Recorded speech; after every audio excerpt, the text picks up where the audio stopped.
এই শিক্ষক একজন ছাত্রের দিকে একটি রোলার ছুঁড়ে মারেন, তার মুখের মধ্যে লুকানো চিট নোট দিয়ে তাকে ধরেন। তিনি একজন ছাত্রকে তার পিঠে নোট লেখা ধরে ফেলেন এবং অন্য এক শিক্ষার্থীকে প্রতারণার জন্য ফোন ব্যবহার করতে ধরেন। তিনি ক্লাসে সবাইকে সতর্ক করে দিয়েছিলেন যে তার ক্লাসে প্রতারণা করা অসম্ভব।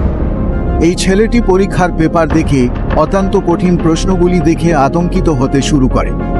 তখন একজন ছাত্র তাকে সাহায্য করে এবং সে তার কাছে উত্তরগুলি পাঠানোর জন্য একটি মাছি ব্যবহার করে। তবে শিক্ষক দ্রুত মাছিটি মারে।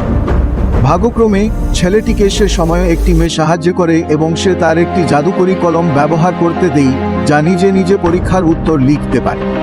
ছেলেটি কলমটি ধরে লেখার ভান করেন এবং সে খুশি হন যে তার পরিকল্পনা কাজ করেছে।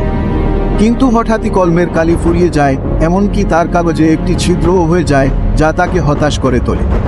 তবে ভাগ্যক্রমে লাস্ট বেঞ্চে বসে থাকা একজন ছাত্র ছেলেটিকে সাহায্যের জন্য এগিয়ে আসে।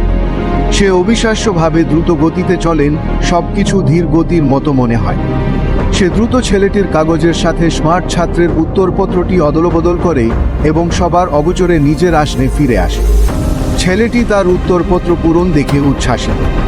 তবে তাদের সমস্ত প্রচেষ্টার পরেও তিনি কেবল ৬৬ নম্বর পান।